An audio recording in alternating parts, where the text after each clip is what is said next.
Alright folks, turn 55 and the big news is the battle in Troya. Pangaea came out with their Doomstack to fight my Doomstack and the result was a huge freaking mess. So the enemy has several hundred Maenads, who are of course their Berserker Chaff. They've got a large number of White Centaurs, big old line of Vine Ogres across the front, a number of Demon Knights, and 1, 2, 3, 4, 5 Pans, plus their Wailing Winds guys in here somewhere. There he is. Werricar the Bone Reader. He's twice-born, he's Death 3, he's carrying a Snake-Reading Boots of the Messenger, a Skull Staff. He's ready to party by throwing down Wailing Winds. On my side of the battlefield, enormous blocks of infantry and archers intermixed, with a whole bunch of mages in the back. I've got my green lions, unfortunately, are kind of trapped behind my own troops, but the troops are not going to be what wins this in any case. It will be the mages. So, right at the very start, we've got Foul Vapors, Relief, Eagle Eyes, all kinds of stuff going down. The crossbows start flying. The White Centaurs charge in. Now, if we pause real quick, we can see the White Centaurs have Poison Resistance 10. I don't have any Poison Resistance. However, I have just dropped Mist Form and Army of Gold. So I'm up to Prot 20. I am slightly susceptible to shock, but that doesn't matter, and my troops are Mist Formed. My troops are essentially invincible to the enemy attacks. They are not invincible to Foul Vapors, and I did not have Serpent's Blessing scripted for reasons that are slightly mysterious to me. The enemy has thrown down Wailing Winds. We've got Relief, Foul Vapors, Howl, Growing Fury. Relief is actually on both sides, and I have cast Growing Fury, so my units are going berserk. We're dropping some rocks on the enemy. Flaming arrows flying in all directions. Their troops cannot kill my troops. My acid is being spit into their faces, and then and I've also cast Heat from Hell, so they're starting to fatigue as well. And my troops just chew through theirs. My troops effectively burn through the enemy troops, and the enemy mages flee. Fortunately, they do so before the Foul Vapors kills absolutely everyone, but a large number of people are still killed on my army. So my army is reduced to a relatively small handful of units, but the enemy army is broken. So, in terms of casualties, this was a very... I'm not sure how this went. I killed a Pan, 1 Pan, and then 1 Imperial Geomancer who had been stolen from me. I killed all of his Maenads, which is not much of a loss. I killed half of his Demon Knights, which is a pretty significant loss because he has to summon those one at a time, so that's 5 mage turns lost. Killed a bunch of his other troops. I killed 68 of his White Centaurs. That is great, because White Centaurs are really expensive. This is almost 4,000 gold of White Centaurs. And I killed all of his Vine Ogres, which are relatively cheap summons. On my side, I lost about 300 chaff, all told. I also lost a bunch of mages. I lost a Celestial Master. That's painful. I lost 4 Crystal Sorceresses. That's kind of mildly painful. I lost 3 Eunuchs, which I don't care about. I lost Hosenku, but she'll respawn. I lost 7 Imperial Geomancers, which are really cheap and I don't care much about. 2 Jade Sorceresses and 1 Master of the Way. So overall, I came out worst in terms of casualties in this battle, but what's important is I still have troops left, and he doesn't. I've broken this stack, I've scattered it, I've caused enormous casualties among his chaff and his sacreds. Killing that many sacreds is huge. And like I said, I've scattered them. I've pushed them back. And I haven't lost my items. A bunch of my guys retreated, but that's fine. So, I've now got him bottled up in... I've now got him in, Ulm. Where's Ulm? That's Fenica. Where's Ulm? There's Ulm. All of his Pans appear to have retreated to Ulm, pretty much. Down here, we've got a Dryad. We've got some White Centaurs over there, Satyr Hoplites, and some people retreated to this Bramble Fortress in Old Forest as well. So my troops are basically just gonna slam jam right into Ulm in an effort to retake the place. We've got a big pile of troops coming south there. We've got a big pile of troops here that I would love to take south. Unfortunately, I don't want to move Eulalia away. So what Eulalia is going to do actually is Eulalia is going to cast... casting Dark Knowledge would be nice, but what she's first going to do is she's going to summon a Spectre, which will give me a mage that has Death Leadership, Undead Leadership, so it can lead those dudes away. Lutung Pin is going to move in. And we've got some regular old troops here Not really worth moving many troops in, but we are going to move in another pile of Imperial Geomancers. Up here, we've got a small communion led by 2 Adepts of the Golden Order moving in. And up here, we've got some troops that we're funneling south. Up here, the blood hunting continues. We're going to move over and start blood hunting Pergamy, which has a fort on it, and so is excellent blood hunting material. Forging another Sanguine Dowsing Rod. We need to take... I'm sorry, I'm going through this quickly because I actually had played this whole turn before and then the game crashed. And so I have to do it all over again. Amiya is blood 3, and with my blood slaves pretty high, I'm actually going to empower her to blood 3 native, which will make her blood 4 with the Bloodthorn, and that will push me up into higher level blood. In terms of research, I should actually probably ratchet up a little ways into blood, so that at least I can get high enough that I can empower somebody to bind Ice Devils, because having a couple of Ice Devils would be nice. They're useful. So I'm thinking blood 6. I do need to hit Conjuration 7, and Evocation 7 would be very nice, because Evocation 7 will unlock Firestorm, which will be very useful for me, because I now have Adepts of the Golden Order, who, with a Communion behind them, can cast Firestorm very easily, and for relatively little fatigue. I mean, we can push them up to Fire 6 without much of a problem. That'll cut it down to 250. They can... I mean, obviously, they'll still inflict significant fatigue on the Communion when they do that, but because I also have Alt 9, I can drop Army of Gold and Firestorm and burn everyone else to death without really risking myself. So that would be a very nice combo. So we might as well go up to Conjuration level 7. That will give me the Living Foo spells, enable me to spam air elementals to counter enemy mages. Then we're going to hit Blood 6, then Evocation 7. And with Blood 6, we should be able to build up the Blood Slaves pretty rapidly to empower Yao Shi and give him a water bracelet so that he can summon Ice Devils, which will be really nice. For now, Yao Shi is going to be casting Auspex monthly. Really, it doesn't matter much. Just cast Auspex monthly, and Yu is also casting Auspex monthly in an effort to find me some more air gems because I don't have many. Specifically, I don't have enough. I need more. I want more. In terms of what else we can do, you, sir, should be forging Lightless Lanterns monthly, and you can have that hammer in order to help you with that, so we can continue spiking up our research. In other news, Pan has cast 2 globals this turn. So this is an indication of exactly how far ahead he is. He's cast... Actually, he didn't cast both of them this turn. I guess he cast the one last turn. I didn't talk about it. In other case, he cast Gift of Health, which is a hugely powerful global. He's also got Earthblood Deepwell as well as Mother Oak active. So this is really bad. Earthblood Deepwell is an awful global for him to have. It gives him 20 Earth Gems per turn, which is, like, bad. He's also got 10 Nature Gems per turn from Mother Oak, which is bad, but can't really be taken away from him because Pangea gets so much nature income anyway. And he has Gift of Health, which is hugely bad. So, all of this is just bad news bears. And I hate it, and I want it to die. So, I need to... kinda need to do something about that. I'm gonna gather some Astral Pearls to get Yaoshi. Why are you not... For fuck's sake. Yeah, fine.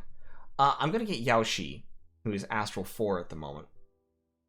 And I'm gonna use him to cast a Dispel. But I need to gather a bunch more pearls to do that in order to make sure that it'll work.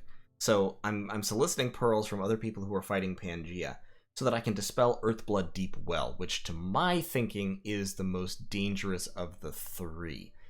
Gift of Health is also really dangerous, and if I can scrape together the pearls to dispel that as well, that would be really nice.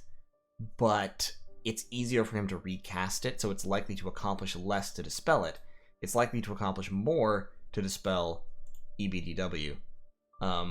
And I think I can gather together the pearls in order to do that pretty effectively, since I get a little bit of an overcast with Yaoshi, and then I can just pour a whole bunch of pearls into it, and Earthblood Deepwell is an expensive global, so it's likely to be overcast by less, which means that I can overcast Dispel by 60 or 70 gems, throw like 90 pearls into it, and be pretty sure that I'm going to take down Earthblood Deepwell, which would be worth it to me because having Pangaea lose 20 Earth Gems per turn is really valuable. Does mean I'm going to have to let it go for one more turn here. So that's unfortunate. I'd also really like to empower somebody in Astral. I don't have any native Astral 3s, but I would love to empower somebody in Astral so that I can get up to Astral 5, which will unlock some spells of my own. But that will be for another day. For right now, we're just moving in towards Ulm in order to retake Ulm and kind of push Pangaea back. Jotunheim is nibbling around the borders of Pangaea, sorry. Shineyama's kind of getting the shit kicked out of them right now by Pangaea, which is unfortunate, but now that I've broken that army, I may distract Pangaea some, and I've got a lot more troops flooding in because, I mean, I'm Scales Tianchi. I can afford to recruit a lot of troops.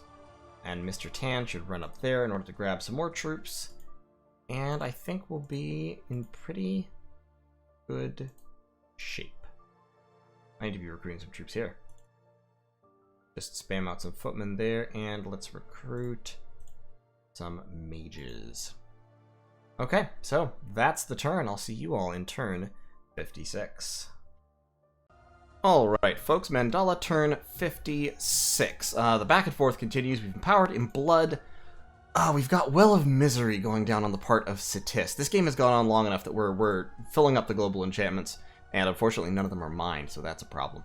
I am dispelling the Earthblood Deepwell. I should be able to do that. I'm overcasting it pretty significantly.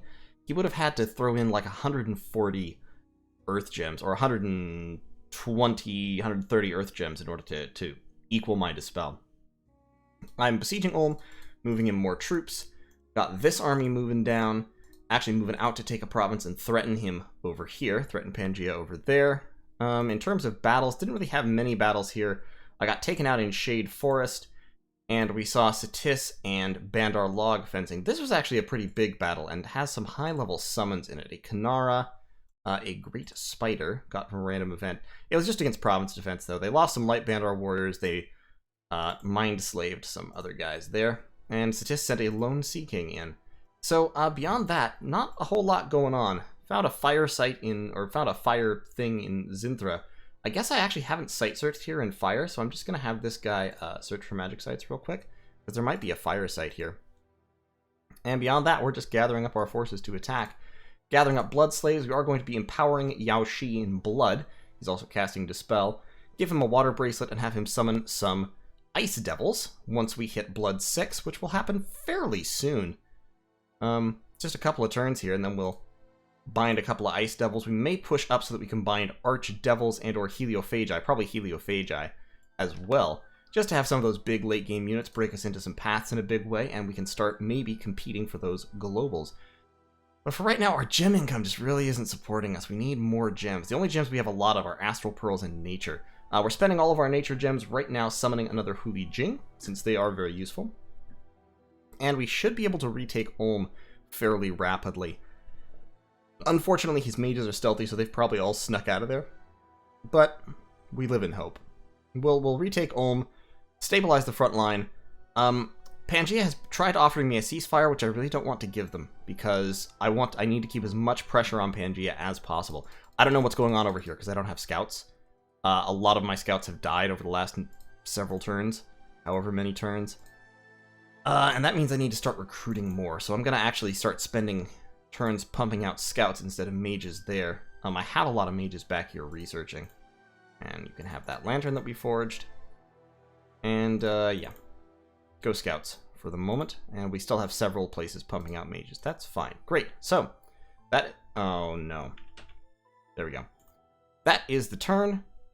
And Invo, why don't you take all of these Imperial Cavalry. And you can take them back over here, I guess. And what can we do with them? I've got Wang Lao patrolling. Actually, give me 2 eunuchs over here. And we can lead some of those cavalry away. Okay, that'll be the turn. I know it's been very, very brief. Strategically speaking, I am no longer really in the running. I'm just not, I'm just not making it. I need to move Ying Ying away so she can stop trying to infiltrate Shinuyama. I'm just not big enough, and I'm not mighty enough, magically speaking. My income is still competitive, so I could, with the blood, I could maybe pull out a surprise something or other later on in the game. But I'm running out of time for surprise something or others, to be honest. And I only have one throne. So if we look at the thrones, you need 18 points to become the new god. I have exactly one. Is has one. Atlantis has a couple. Satis has 2 thrones. It's gonna be trouble. It's gonna be hard. So, but we'll see how it we will see how it goes.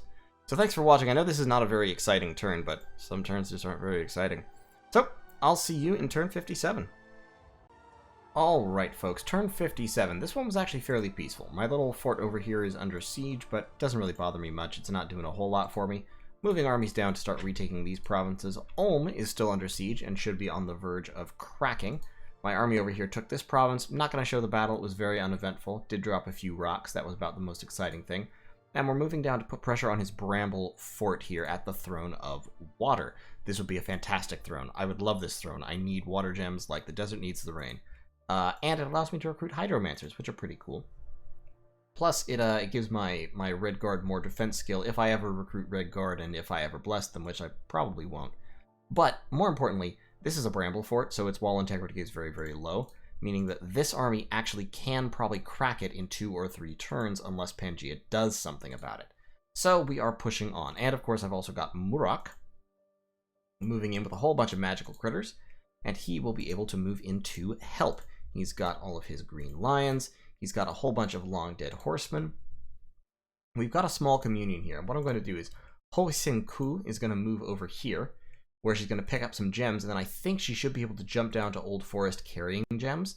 So as long as I can last just a couple of turns here, I should be able to support this this army. Now, problem, dryads. Dryads are a problem. What I need to do, since I have a ton of money right now, is I need to start churning out more commanders from somewhere. This province can churn out commanders forever. This province has no resources. I've zeroed out the resources on most of my non-fort provinces, unfortunately. But I need to start just bringing some chaff. My research is actually pretty much like where it needs to be. I don't need better research than this at this point. We can also look at my comparison here, and we can see that in terms of forts, I'm actually ahead of, we've looked at this before, ahead of pretty much everybody else that I've seen. In terms of provinces, behind Shinuyama and have been for a little while, which is unfortunate, but we will see what we can see here. Where is my, that was Shinuyama, yeah, so Ying Ying is still sneaking around. Ying Ying, still alive, 2 experience stars. The best woman, the best girl, very, very successful. And Ashdod has been completely conquered, split between Bandar Log and Jotunheim. And Jotunheim is back in the game, baby. I mean, look at this. Jotunheim is rocking out with their you-know-what out. They have pulled it all the way back from being nearly destroyed in the early game. They're a contender. They not only could have been a contender, they are a contender. I am very impressed. Invo, moving down with troops, getting some more commanders in here to help shuffle the blood slaves away. We've got 4 ladies blood hunting in Pergamy, which of course they don't like, but tough titties people. Y'all get to suck it up. We're pumping out more eunuchs here for more commandery goodness. And we're also still recruiting more mages. Pumping out celestial masters up here. I've got several now. I've got a water 3, which is kind of cool. I have him forging a crystal matrix for me. Yaoshi is just researching at the moment. I did successfully dispel the Earthblood Deep Well, so that's great. I spent a whole lot of pearls doing it, but it's okay, it's worth it. And I will have knocked it out before he got value out of it, because he only had it up for 2 turns, I think, so we will only have gotten half of what he paid back, which means that he's down 40 gems. And as long as I can keep doing that, we'll be in good shape. Now, in terms of what I'm going to do, this army besieging Ulm, this army pushing in, we're making progress against Pangaea largely because we destroyed that 1 stack, and his pans will have snuck away somewhere now in order to just get away from me.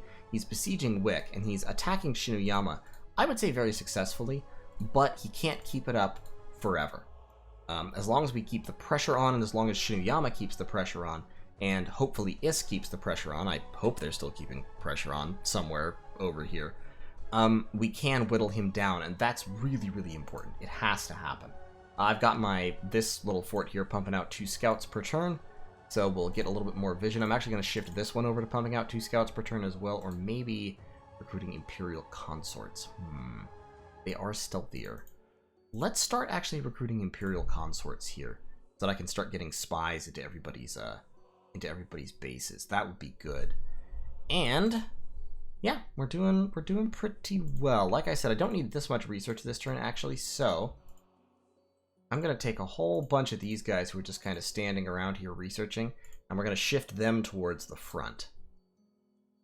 And I'm gonna take these ladies and I'm gonna shift them towards the front.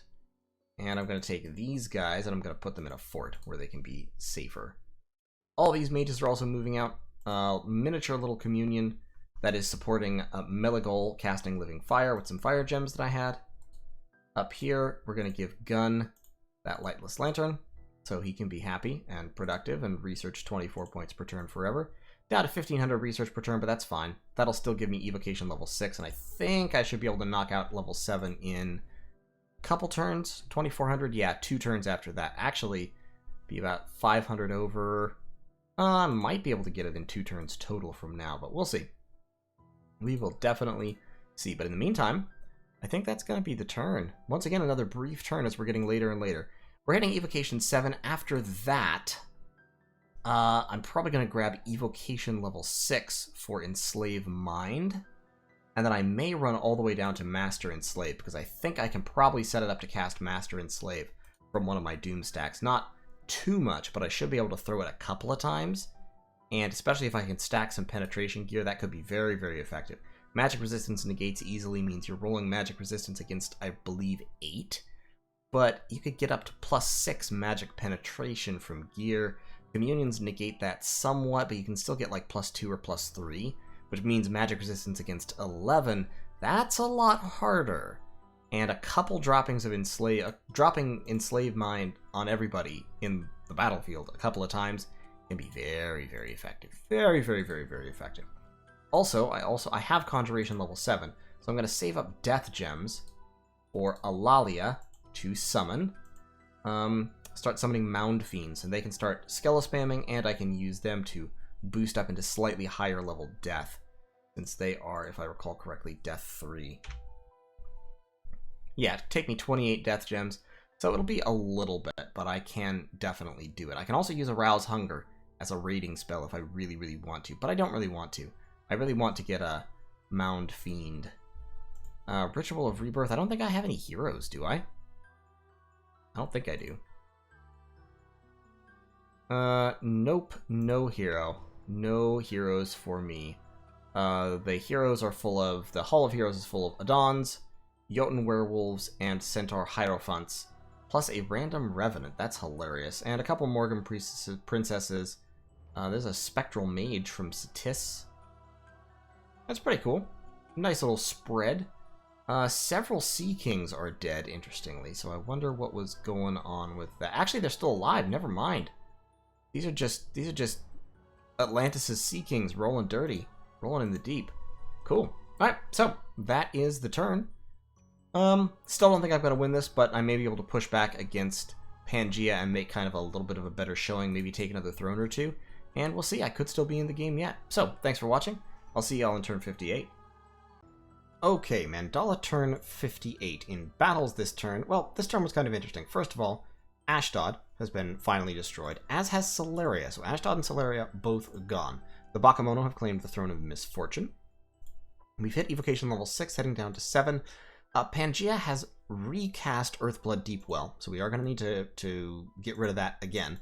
No magic sites from my Auspex. 2 battles, both of which were bad. In Old Forest, we were jumped on by... we sent in our troops. We were jumped on by an army led by 2 Pans. And this battle was largely determined by the fact that they got off a Howl and we didn't. So we had our Huli Jing in the back, but with no gems. This wasn't... I forget exactly what I was thinking when I sent this army, but it wasn't prepared. It didn't have the gems because I think it didn't have the gems because the gems were all on Lutung Pin. No, they weren't on Lutung Pin. Where were the gems that I was planning to send to this army then? In any case, they cast a Howl, and we didn't really have a whole lot by way of magic. So we dropped a whole bunch of rocks, and the rocks did an excellent job killing chaff of both sides while we were eaten by a million wolves. So, everybody dead. Everybody dead. The Huli Jing got out, 2 of my alchemists of the 5 elements got out, a couple of geomancers got out. Beyond that, army destroyed, in exchange for just chaff. We didn't even kill any of the white centaurs. So, bad. We lost a eunuch retreating, and beyond that, everything's fine. Then in Shade Forest, we actually won this battle, but at a horrible cost, because I miscalculated speeds. So, Meligol was going to be spamming out fire elementals, casting living fires. He did not get the chance, because those white centaurs, I failed to account for exactly how fast they are. Combat speed 29.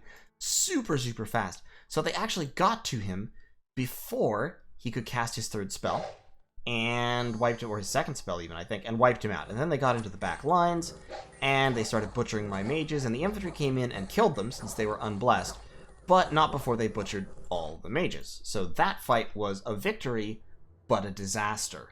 I lost 4 Imperial Geomancers and an Adept of the Golden Order.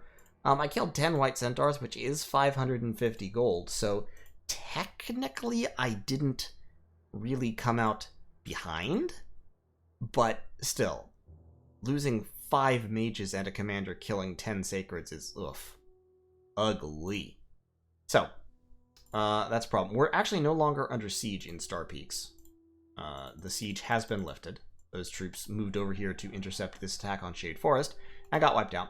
So we have troops moving forward, collapsing on Range of Light. We are storming Ulm, and we are layering all kinds of buffs. Army of Gold, Serpent's Blessing, just in case they drop a Foul Vapors or something. We're spamming out some Gifts from Heaven, of course. We've got, what else do we have going on? More Gifts from Heaven, Gifts from Heaven.